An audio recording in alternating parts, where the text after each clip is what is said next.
Welcome to a Full Force Movie News Burst special brought to you by GeneralsJoes Reborn.com with me, Christopher McLeod aka Diagnostic 80 and Justin Generals Joes Bell. The Snake Eyes trailer is here and we are breaking it down frame by frame. We're also breaking down because we're just so crazy about this trailer. This day would never come.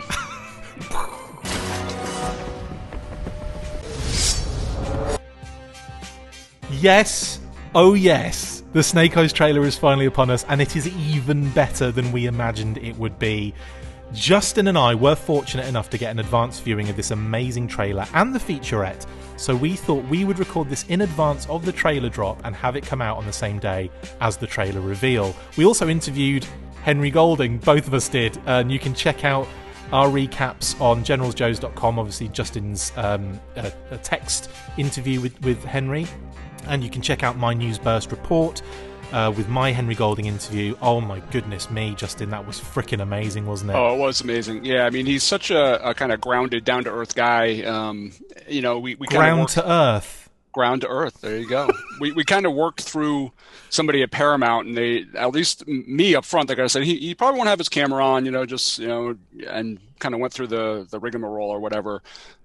Which, interestingly, is why I didn't really go to a great effort to try to record it, because I figured it'd be just sort of an informal conversation. But there he was, a full screen on the screen. He gave me lots of nice commentary about my workout area and my retaliation poster and all that stuff. I mean, he was a great guy. Just we kind of sat around, just talked 10-15 minutes, and really cool. What's that? Kissed as well. Yeah, I gave him a big smooch right on the screen. Yeah. I slipped my tongue a little bit. I don't know if he did, but I will also say though as well. I mean, yeah, obviously you can see the news burst of that, and also read Justin's article. It's amazing, but he gave us so much stuff, and it was really, really interesting and in depth. We're also going to get an actually more full in-depth interview on video closer to the movie release date, which I cannot wait for. He's just so nice and really cool and friendly and approachable. And yes, okay, I'll marry him. But anyway, let's get into this trailer, shall we, Justin? Because that's the let's do it. That's the massive news of today. And obviously, we're dropping this as it's. So you probably have to wait quite a while because I think it's dropping at 9 p.m. tonight. Sunday. So, yeah, tonight, I say tonight, it's Friday right now. So yeah, we've been really fortunate to see this. So thanks to Paramount for hooking us up. Yeah, absolutely. And yeah, let's start with this trailer. And immediately into the action with the car chase. We see Ultra Magnus getting shot at before we... Sorry, I couldn't think of the actual technical term of the vehicle, so I just called him Ultra Magnus. That works. It's a crossover. This is the Transformers G.I. Joe crossover we've been waiting for. Exactly. We get a good glimpse of Henry Golding as Snake Eyes sword fighting a number of bad guys on a car roof. And then that switches to Akiko on a motorcycle who jumps off, spins between the two vehicles and slices at some bad guys. So that's amazing. To finish off that intro, we have Snake Eyes and Storm Shadow in a car, handbrake turning to allow Snake Eyes to fire his Uzi at the trailing car, which makes it flip over and crash in that kind of magic movie. Hollywood bullets that destruct on impact and throw cars 20 feet in the air. Pretty electric opening, wouldn't you say, bud? Oh yeah, I mean they jumped right into the action. I know when I saw Akiko kind of bounce between the car, oh man, that was freaking amazing. Sold. And even more amazing is the fact that, I mean, you'll learn more about this, with the recap of the interview with Henry Golding, but most of these effects are all practical effects. They didn't really lean on green screen a whole lot. So yeah, it was just that immediately really captivated me. It was interesting because I know a lot of people have said, who is this Akiko person? She's just, they made an action figure of her. We don't even know who she is. But, that sequence right there was like, all right, I'm sold. Absolutely. Akiko's awesome. She's like, I think fast becoming my favourite kind of character before this movie's even out. Like, when I saw her action figure, I was like, that's amazing. Because there was a lot of mystery surrounding her character, because Haruka Abe was cast as Akiko. We knew that name from the script leak, like, ages ago. Yep. Like, almost like years ago now. It was like 2 or 3 years ago that script leak happened. Right. And we knew that name, but we didn't know who it was. We knew Haruka Abe was going to be the character for that. So like I think the mystery about it has made it really, who is she? And it turns out she, and you'll hear this from Henry's interview, Haruka is Akiko is Tommy, aka Storm Shadow's closest confidant in the Arashikage, and there's like this, she doesn't really trust Snake Eyes, so there's like an interesting relationship between her and Snake Eyes in that sense. And yeah, that will, I believe, we'll see the kind of ramifications of those kind of issues as we go through. But again, wow. And then, and the Uzi. Immediately arm out the window, Uzi firing, and you're just like, who cares if the bullets wouldn't really flip the car like that? It's an Uzi and Snake Eyes is firing it. It was a total Easter egg. You could tell, but it was fantastic. I loved it. And obviously, as we kind of move through the trailer, we get narration from Peter Mensa, aka the Blind Master, and he begins saying, "Every warrior has a beginning," as Snake Eyes is lowered into a tomb of some description that looks like the Rancor pit from Star Wars.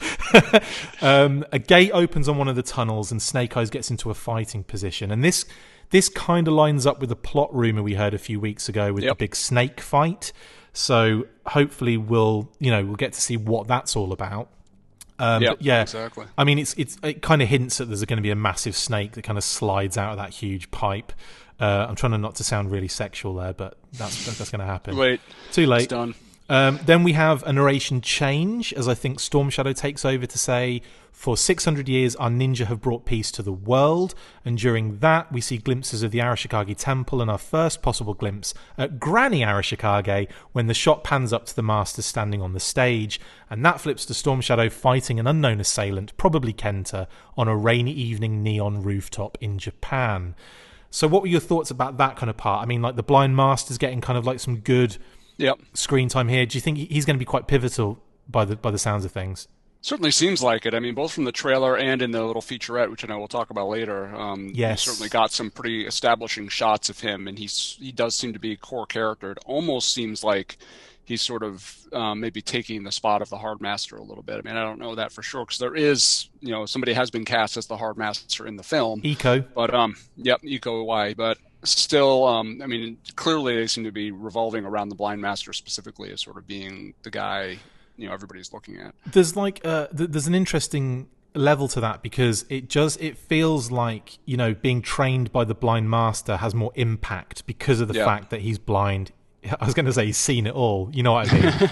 He's envisioned it all. He's been there and done that kind of thing. So there's more impact, I think, training thing. But the featurette, and we will talk about it in a little bit more detail afterwards. But there is a really cool part in the featurette where we see Iko Uwai's training with Snake Eyes, Henry Golding. Yeah. They're holding what looks like a skull each or something, which is really dark. Something, yeah. But they're not allowed to use that hand or something, and they're it's kind of a weird and cool looking fight scene there.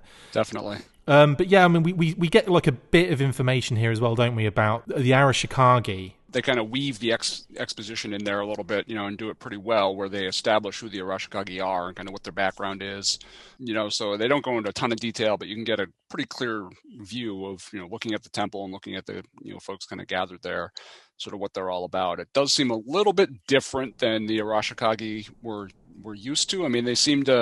They did it a little bit in Retaliation. Retaliation was more of a criminal organization, but here they almost seem like they're more of a benefactor, kind of, they're protecting, Japan and all that stuff. So it'll be interesting to kind of see how it plays out throughout the film. Absolutely. And again, we're not sure who Storm Shadow's fighting on that roof, but Kenta's a good bet, because he's someone that we haven't really seen anything about yet. We haven't seen any images of. He's the main villain in it. We know that for a fact, through casting information and all sorts. But that's something I feel like we have seen him in the trailer. We just haven't seen him clearly enough yet. Right. And yeah, that looks like an interesting fight on the very, I suppose, typically, the neon signs, the evening, the rain. Very Japanese, isn't it? That. I love it. For some reason, I really have an affinity for sort of the Yakuza kind of oriented, techno thriller kind of elements of of what they're showing here. Yeah, the neon sign is very techno. Motorcycle chases and there's rumors that the Yakuza are involved in the film. I really love that element of sort of that history. I'm trying to remember where I kind of first got drawn into that sort of that world, so to speak. Maybe there's been a bunch of Akira movies, for me. but Akira maybe partly, yeah. Ghost in the Shell was another one for me. Like that had that kind of vibe, didn't it? Yeah, it was kind of a cyberpunk sort of thing. Yeah, yeah. But yeah, I mean, I can picture it in my head. There's a couple films that were in the 80s during one of my really impressionable years that really stuck with me. I can't remember what they are. Maybe I will by the time. Blade Runner. What's the other one? There's another one that's very much that kind of way. I'm talking like more not really futuristic stuff, but more like just Yakuza, modern day Yakuza. Oh, right, yes. Yakuza or the Triad and that sort of group. But yeah, you're right. I'm sure it'll come to me. You'll tell me at the end after we finish recording. After we finish recording it. Then we move into another element as Storm Shadow continues his narration and speaking to Snake Eyes directly.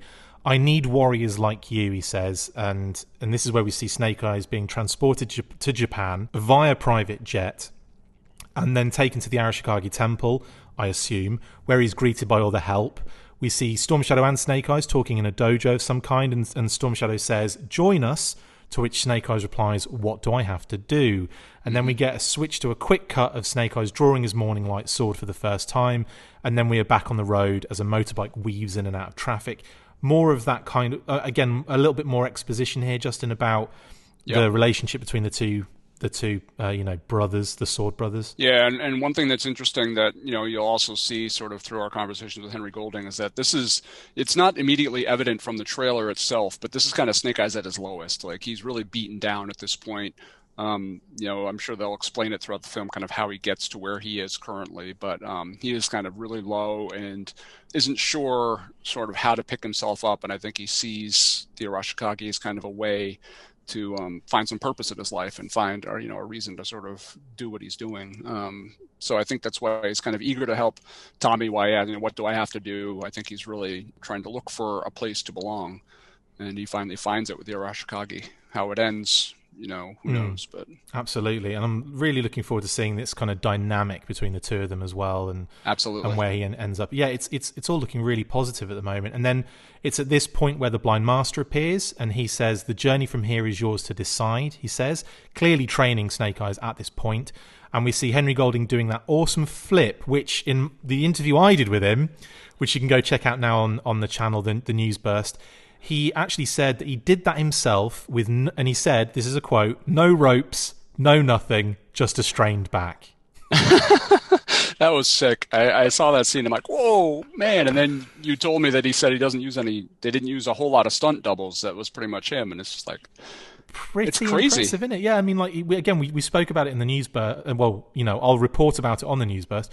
But he did explain that, 98% of the stunts are done by the actors. Like, all of the choreography is all the actors. So all of the fight choreography with swords, with fists, with weapons, it's all the actors doing that. They didn't do face replacement.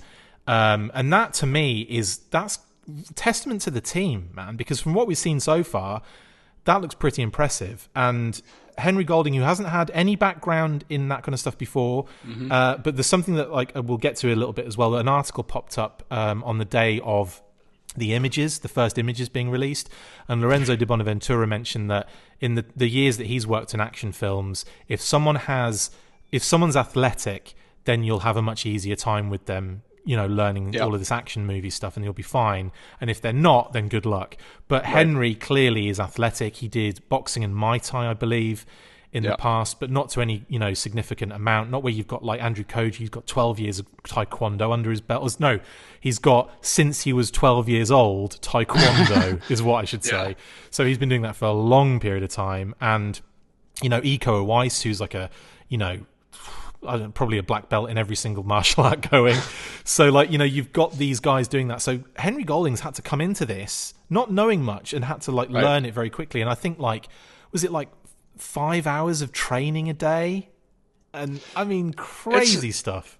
It's insane. I mean, I think when it comes to these action films, I don't know that people really appreciate sort of what some of these actors have to go through. I mean, I know everybody's like, oh, Hollywood actors, whatever, they're soft and all this stuff. But I mean, you look at some of the people that come in for these roles, and a lot of them are not built how they're built in the film before they come in, and they work with a trainer just nonstop, just eating nothing but chicken and broccoli for 2 months, and for a while, for 5 hours a day. For a while, I thought Chris Evans was actually given the super soldier serum. Oh, it's nuts. But then Henry Golding he's done a couple, romantic comedies and some, gentler films, so to speak, and then to come in and immediately kind of be whipped into shape as far as this goes it's crazy. It's impressive. Yeah. It really is. It is, yeah. And then, so following that, we also get a few quick cuts of Akiko in some sort of dojo situation. And this reminds me, and I know a lot of people have talked about Jinx. Is she going to be Jinx and all this kind of stuff? No, she's right. Akiko. I don't have any idea if she's going to be Jinx or whatever. We just know that she's Akiko right now and probably is going to stay that way. But it just reminded me of that animated scene in the film where Jinx and Beachhead are sparring, and she kind of, you know how she kind of flips she's flipping that kind of weapon around her neck. And I just remember that bit where she kind of kicks the weapon and flips it in her hand, and she's like ready to go. It reminds me of that so much, and I'm not sure. Awesome. I'm not sure if that is an homage, but it just reminded me of that kind of pretty strong. Yeah. Yeah, I think that the good thing about using a character like Akiko is that you're not beholden to anything as far as existing continuity goes. I mean, I have no idea where they're going to go with this character, but if she does end up, dying as a catalyst for their relationship being strained or something like that, they're free to do that without it being Jinx and having people complain that they killed off an existing character. So, and again, I have no idea if that's where they're going with this or not. Yeah, but you get a feeling, don't you? Because especially with new characters that are brought in, that could be like, you look at them, you think, oh, she's going to be well cool, and then dies like 3/4 of the way through, and you just think, son of a bee, I really like this character. But that's kind of what movies are supposed to do. You kind of draw you in on someone, really make you appreciate someone, so that when they're lost, it's not just like for the sake of it. Right. Yeah, and as somebody who writes books and kind of does that sort of characterization in my other life, there's a lot that goes into kind of develop. You never make a character as a throwaway character. Every character, at least for me, is treated the same. You give them the same backstory, the same depth. That way, it becomes even more traumatic if something happens to them. Apart from me, Dave and Eddie, when you made us characters in that short story. That's right. I brought you guys in just to kill you off. Did we all die, or did I make it? No, you were the hero, man. You made it all the way to the end. You were like the Delta Force operator that saved the day. Those two just got butchered. I'm saying it now. When they always say for legal reasons, these characters do not represent real human beings. Justin definitely made that me, Dave, and Eddie for reals. If you haven't read it. What's the book, short story? It's actually part of an anthology by Cohesion Press titled Snafu. That particular one, I'll have to get you the actual title. There's been a few of them, but the cool thing is the guys that are behind those anthologies are also behind the animated series Love, Death, and Robots on Netflix. So I'm like crossing my fingers that maybe at some point, maybe that story will end up on the small screen with Special Agent McLeod and Tree and Inman. Oh my God! I better be cast for that, otherwise it's game over. It is game over. We'll get Rocket Raccoon for Eddie, and we'll get Groot for Dave because he's a tree. Oh, perfect, right? Perfect. Yeah, that works. Anywho, coming back to this, what are we talking about again? I don't know, some sort of trailer, I believe. So then we get obviously these quick cuts. So we've had the Akiko in the dojo scenario. Then we get Snake Eyes walking through a heavily backlit woods at night, which again, this is some of the things I missed when I watched it normally, but when slowing it down and really taking into consideration all of the different scenes, all the different frames, you start seeing these things that just passed you by. That was one of them. Samara Weaving as Scarlet fighting an unknown assailant in a hotel lobby or room. Yep. And again, flipping him over her shoulder. Yeah, that awesome. That's really cool. And also, I think the featurette shows a slightly different angle of the same scene. So I don't know which one we'll see in the film, but keep an eye out for that because that might be like a little detail that you might kind of, notice which one they used. Snake Eyes sword fighting with yet another unknown assailant in the woods. Could be Kenta, but it also could just be like a bunch. It could be like numerous people he's trying to get. Or could be a training sequence or something. I mean, who knows? Absolutely, absolutely. We get Storm Shadow screaming in that evening neon Japanese rain. So that's why I think it's Kenta that he's fighting, because I think that at some point maybe Kenta has told him that Snake Eyes has betrayed him. Do you know what I mean? Like, and that's his reaction to it. Yeah, I think that could be possibly what we're seeing there, or it can be something completely different. Like, it could be the "I am your father" moment or something like that. Right. You have no idea. Yeah, what do you think about that, by the way? Oh, well, I love, and again, it calls back to kind of my love of kind of the Yakuza triad sort of history. But I mean, just the cinematography and the atmosphere of the rain and the neon lights and Storm Shadow's emotion is just, it's hitting all the right buttons for me. I mean, G.I. Joe obviously is a brand that I love, and I love, of course, the military and the soldier aspects of G.I. Joe. It's funny because in my history of being a G.I. Joe fan, I've never really been a huge fan of the ninja components of it. I understood and appreciated they were a part of the story, but it wasn't necessarily my favorite part of the story. But I love that sort of, neo-noir, Yakuza triad, Japanese mafia sort of aesthetic in regular cinema, and they're really kind of blending the two perfectly, where they take the martial arts elements from the Snake Eyes and Storm Shadow backstory and weave it into this Yakuza storyline. And just some of the shots, even in the trailer, even the quick snippets, like you said, with the rain and the bright lights and stuff, is just it is nice. So cool. And I know what movie you were thinking of that you forgot before. It's Fast and Furious Tokyo Drift, right? Oh, that must have been it. Of course. Yeah, that was the 80s, right? I was impressionable and 35 years old when that came out. That movie could have been in the 80s, I think. Anyway, so we get Storm Shadow screaming. Then a really quick scene of what looks like Scarlet shooting at a group of possible Cobra Troopers, which is another scene that completely passed me by, because you immediately get the face-off between the Baroness and the Scarlet afterwards. The Baroness and the Scarlet. And the Scarlet, the Baroness and the Scarlet, I should say. So that scene just before they face off, you see what I think it's Scarlet. It doesn't look like the Baroness, and why would she be shooting at guys with guns anyway? Because she's clearly going to be bringing the team with the weapons. Right. So I think it's Scarlet shooting at what look like Cobra Troopers, or whatever you may call them. But that, I was like, fuck. When I stopped the frame, I was like, wow, I missed this before. Totally missed that. And then obviously you get that face off with the Baroness and Scarlet, which is great, isn't it? Yeah. Oh, yeah. It's fantastic. And I really like how they're kind of weaving in that G.I. Joe versus Cobra, storyline already. And Scarlet, from the brief look we get, certainly looks like she's wearing the armor that you see in the action figures. I'm expecting that kind of aesthetic. It would be really awesome if we got some Cobra Troopers in here. One thing I haven't had time to do yet, which I did with the Retaliation trailers, and I hope, I plan on getting time to do that with the Snake Eyes trailer, is actually running it through screen capture software that actually looks at the whole video and segregates it into like hundreds of individual images. Yeah. Oh, I did that like crazy with Retaliation, and I like combed through 4,000 images in 1 2-minute trailer just to find the coolest little snippets. And I'm hoping to do that here so I can get a better look at some of those Cobra Troopers and or whatever they are. But yeah, it's some awesome little details in there. There's a lot of text in and around everything, like on the hotel roof and on the side of the truck. I wonder if any of that might be kind of homaging something, but that might be us looking into it a little bit too deeply there. But if anything does crop up, I'm sure we'll be able to work it out.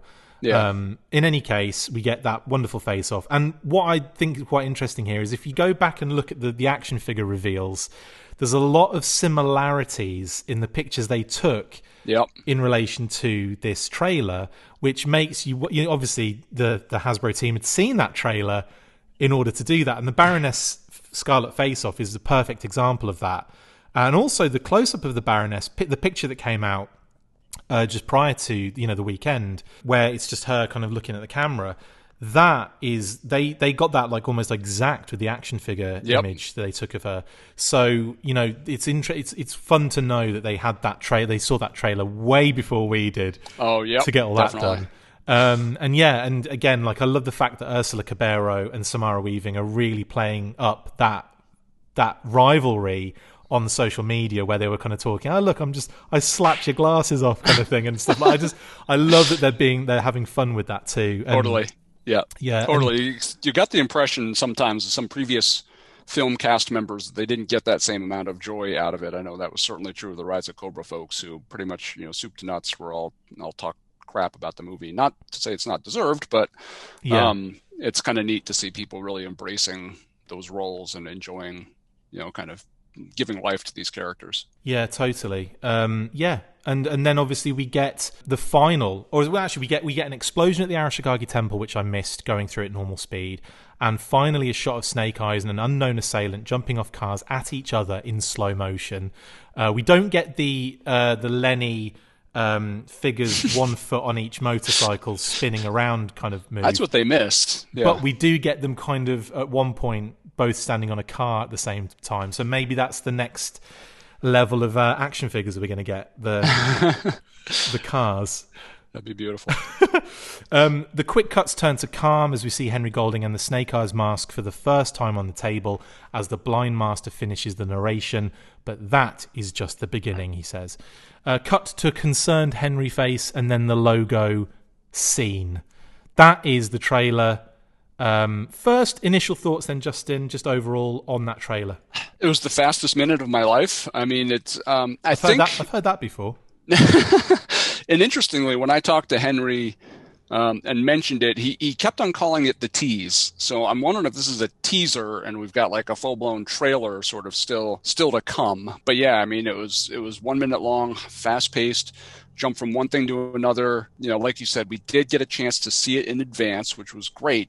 We were limited to the number of views we could get, so you had to kind of quickly digest it as much as possible. Yeah.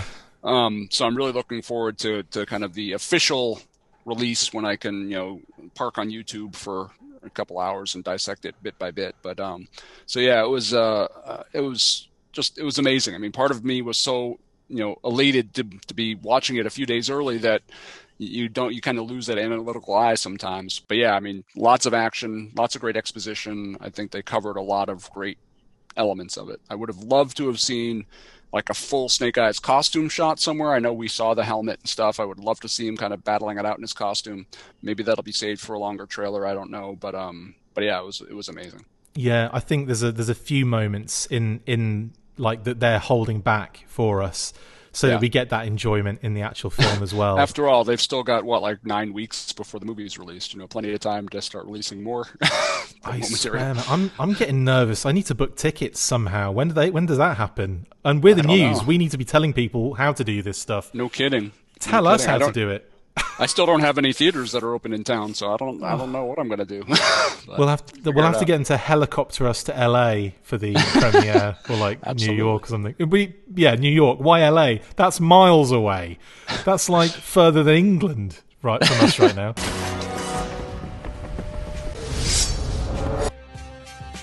Anyway, that was the trailer. But we also got the featurette, and that gave us a few more expanded scenes, as we kind of mentioned as we were talking through. We get an extra fight scene with Snake Eyes and Storm Shadow right at the beginning, and it looks as if they're teaming up to fight kind of, bad guys on the road. So it might be like the end of the car chase scene where they've kind of come to a stop or they've crashed or whatever, and they're like, on the road and they're fighting. But it looks as though Snake Eyes is like jumping past Storm Shadow to kind of hit somebody. So I think they're kind of teaming up at that point. We get more shots of Snake Eyes and Storm Shadow together when Snake Eyes gets the morning light for the first time, and like a nice long kind of bit of footage for that. And more footage for when he's brought to the temple as well, and we get some interior shots of them bowing to presumably Granny Arashikage. I believe you can kind of see her walking into shot, and then you see her red kind of gown. You kind of see that like in a certain shot, so that's really cool. I can't wait, because obviously there's been talk about her being really badass in this movie, so I'm really looking forward to seeing her in action. Absolutely. Really cool training fight scene with Iko Uwais, aka the Hard Master, which again, that's really interesting because it looks as though they're holding skulls as they're fighting, doesn't it? Yeah, it was kind of weird, and like you said, it's probably some kind of training situation, but it was an interesting element. We also get like a bunch of ninjas running around the temple in all black, so that again looks like training that they're doing in and around the temple. And then some really nice extra motorcycle stuff. We get that kind of lit tunnel scene where it's the point of view just behind the person on the bike, presumably Snake Eyes, with the kind of the tunnel lights kind of like whipping past and everything. And then we get the brilliant shot from above where it looks like Akiko, Snake Eyes, and Storm Shadow are crossing paths, Yeah. but in a fight sense. So maybe this is the point where Snake Eyes has betrayed them, and they're trying to fight him at this point. What do you think about that? That was the highlight of the featurette for me. Just the scene of like Snake Eyes I'm assuming it's Snake Eyes swinging the sword and cutting the front tire off the motorcycle and it kind of blowing up and pitching forward. And that was really sick. I really liked that choreography. And I think that was probably right. It's probably Akiko and Storm Shadow versus Snake Eyes at that point. It's probably near the end of the movie. I think, if we paid attention to some of those more spoilerific kind of things, there's some, it's going to be obvious there's some big fight scene at the end. You reckon? So a big chase scene at the end, sort of. So this could be kind of where that comes into play. But yeah, I love like the little snippets, and it's really reminding me kind of, it's funny, you see the movie and you kind of forget what the anticipation was like. But I remember seeing all those different trailers for Retaliation and like dissecting them and being like, oh my God, what happens here? What's this? And I'm feeling a lot of that same feeling now. And it's going to be really interesting to kind of go to the movie in July and sort of see, watch it sort of evolve organically and kind of remember back to, oh, that's what that was in the trailer. And it is so soon. It's crazy. In a way, and I know I've been complaining nonstop, and I think rightfully so. They've waited forever to put this trailer out. I did ask Henry that question during our interview, and he did. He basically said because of the kind of world situation, they didn't want to release a trailer without knowing 100% when the movie was coming out, and without, and they didn't want to make people wait for a year or two. So that was really that seems to be the mindset, whether that's true or whether it was just kind of Henry, saying what he said. I don't know, but it does make sense. We didn't, the final release date wasn't revealed until 2 months ago. Or a month ago even, during that Hasbro Fan Fest, we found out it was bumped up to July 23rd. So if they didn't really know what was happening with the release date, if things are moving back and forth, I can't really blame them for, holding off on the marketing blitz. I do still think they should have gotten the trailer released, a bit earlier, just to keep the movie in people's heads. Yeah. But, it is what it is. You look, another kind of 80s property is, this new He-Man Netflix series that's coming out, Masters of the Universe Revelations or whatever. That begins on July 23rd as well. We haven't seen the trailer for that. We just barely saw the first images the same day we saw the first images for Snake Eyes. Yeah. So it's not like this isn't happening to other films. And yes, there are a lot of films that have released trailers. And in many cases, if you look at Top Gun, they released their trailer, a year ago now.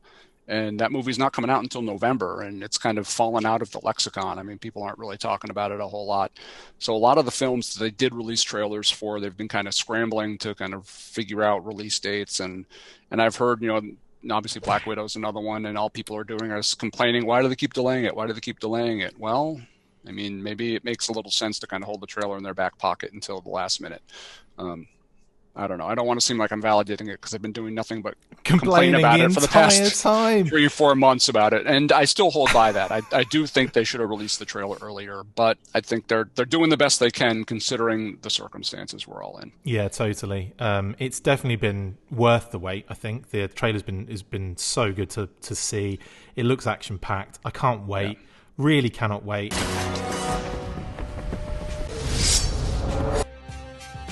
We also, this morning, in fact, got, and I say that because this is actually Friday, it's not Sunday right now, but we also got the movie poster reveal today, Justin. What do you think about that? Because it's pretty cool. It was a bit of, it's not so much a poster. One of them is, but what we were revealed was this kind of like motion poster, wasn't it? It was really, really cool. Yeah, and it's interesting too because, it's either feast or famine. There's been nothing on Snake Eyes for a while, and then in the last few days we've gotten the trailers coming here are the first images, here's interviews with Henry Golding, here's sneak peek of the trailer, and it's just kind of, it's hitting us all at once. And the poster, it looks cool. It is kind of a motion poster that the G.I. Joe official Twitter page kind of shared out to advertise when the trailer's coming out, and we got it as sort of a still image as well. And yeah, it's cool. It's he's got Henry Golding with the mask off with his back to us with a cool kind of neon Arashikage symbol. But he is holding the mask kind of in one hand, which is pretty awesome. You get a really good idea of sort of what the uniform looks like. I'm on a new level. I'm on a new level. Yeah, everybody's going to be singing that, going forward. What was really funny about that is like as soon as I got an opportunity to see the trailer, like you say, we got those 3 opportunities and that's it. Yeah. That's all you got. And we really had to kind of like, get what we need, like really like look at them, watch them, Yes. study them. And when I'd finished the 3rd viewing, and then we got sent the featurette and we could watch that, and then that was a little bit more kind of, you got a few more watches of that. I was like, I realized I was humming out loud. I'm on a new level, like constantly. I'm on a new level. Yeah. Just if you have any kids, don't watch the full song on YouTube. Don't do that. But, yes, that's very true. But you can enjoy the refrain anyway. Enjoy the remix that'll be done for this movie. Yeah, there you go. But yeah, that again, really cool. Loving the poster. I think that's really, really dope. And you can I mean, I'm surprised the poster didn't come out. I guess they're doing it to ramp up to Sunday. That makes a lot of sense to me as well. Like the first looks that we got with the images from Entertainment Weekly, the poster reveal today, and obviously and also we know now that the trailer is revealed on Sunday, and even though you're seeing this on Sunday, you'll already have seen the trailer, just as I've been frantically trying to edit the parts of the trailer we're discussing into this very episode. Oh my goodness! I don't envy you that. That's going to be a chore. I hate myself sometimes. I'm hoping. I just have to show up and talk for 45 minutes. I know. Then I have to put all these 40-minute, hour-long bloody things together. But again, really looking forward to that. And finally,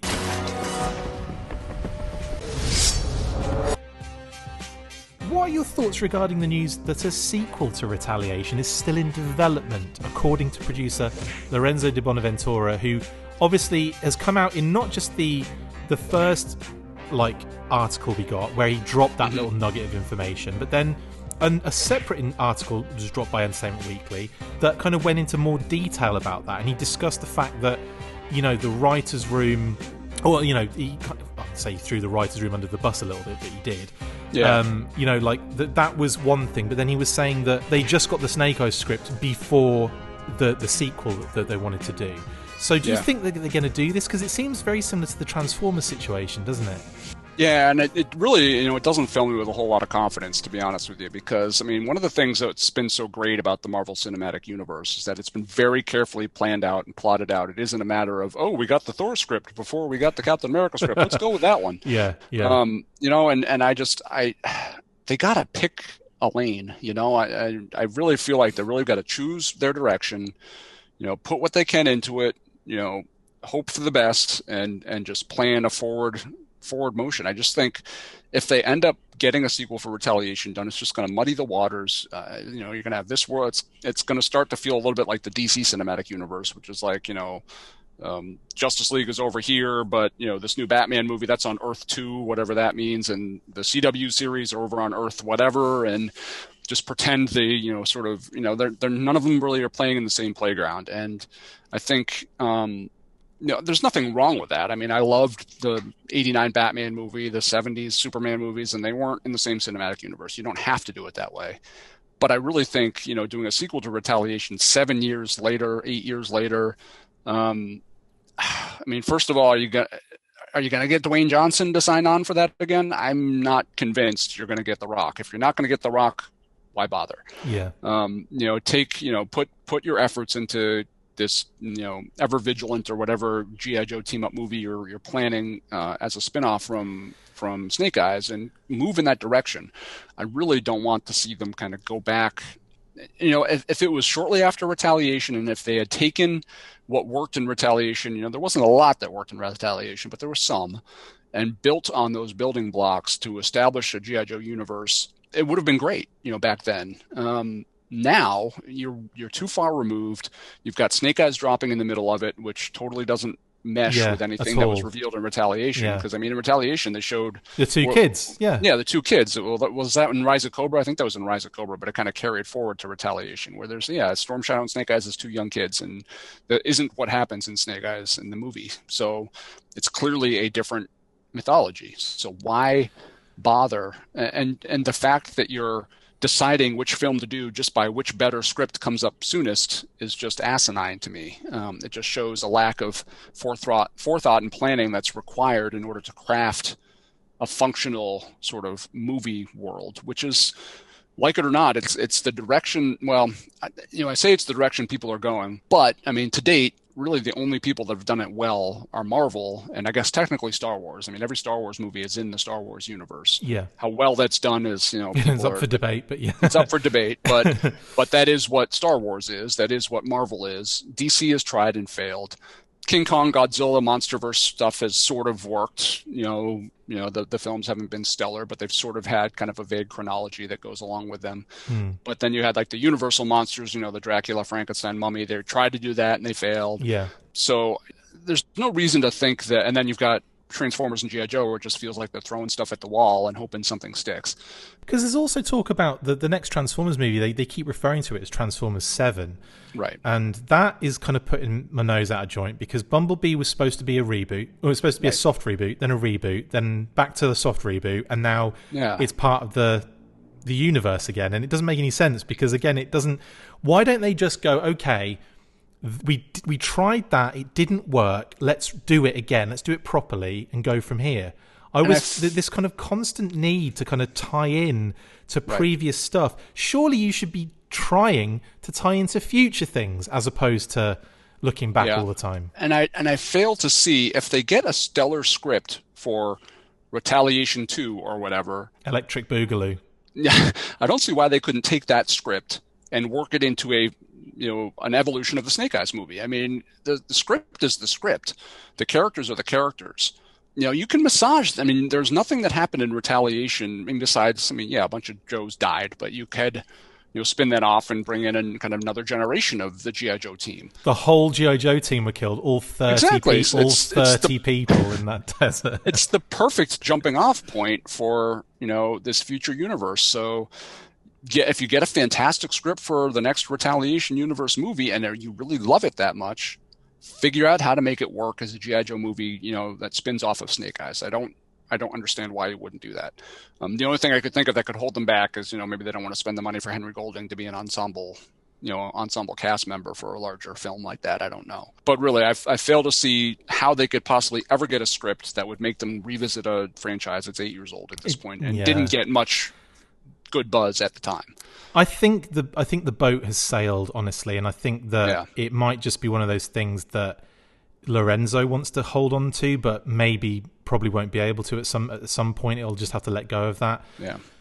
I just guess that'll be the case. But interesting that is the scenario that we're dealing with right now, and definitely where his mind is in regards to that. Yeah. I guess, anyway... That brings us to the end, Justin, of this massive special friggin' episode. I hope you've enjoyed yourself. I hope you've enjoyed the trailers and all that jazz. Oh, yeah. It's been a great few days. I mean, it's been crazy, between the day job and the night job and all this stuff, and it's been a lot of fun. It's really been. It's made me realize some of the stuff I've missed about my regular Generals Joes updates. It's been a while since I've been kind of gung-ho about doing daily stuff on the site, but this has really kind of reignited some of that love of, informing the fans and kind of, collecting all this stuff into one place. And it's been a lot of fun. Huge thanks to Henry and to Paramount. And everybody for kind of getting us involved and letting us be a very small part of this process. Absolutely. Massive thank you to Paramount for getting in contact with us. Massive. I mean, it was so surreal when Henry appeared on screen. And I got the same information. It was like, he'll probably just be audio. He doesn't like he probably won't want to do the video for now. I'm like, okay, that's fine. He comes on, he's like on the screen, and I'm just like, and he's like, Chris. I'm like, hi, buddy. It was so weird. In any case, I will reiterate, we are going to be doing an actual interview with Henry Golding for the show closer to the release date of the film. So don't worry, even though that news burst is just me talking about the interview, we will have a proper full-on in-depth chat. Yeah. He's a lovely guy, and he's up for it, and he's great. So, yeah, I can't wait for that. I'm looking forward to it, yeah. Mate, and again, I'm going to keep Justin well away from it, so... I'm just kidding. Look at his face. No, we're going to try. He liked my poster, man. Exactly. I can't leave you out. I can't leave you out of that, can I? No. Justin will have to drop all of the work things he's having to do that day, which will end up like setting everything on fire. Yeah, but whatever. Our patient software will go down. People will be dying. I'll be like, all right, sorry, I got an interview, man. You got to deal with it. It's Henry Golding. Sorry. Yeah. Some things are more important than priorities here. Yeah. Than life. Anyway, Justin, thank you so much, mate. Really appreciate you jumping on for this one. Absolutely. Love it. That's it for this Full Force movie news burst special. Thank you to my awesome co-host Justin Bell. See you again soon, I guess. The news is every 5.5 seconds. And as always, Justin, you know what to say. After 3, 1, 2, 3. Full Force! There's no explosions. This is the movie special. It'll be Snake Eyes running down the thing and swiping his sword.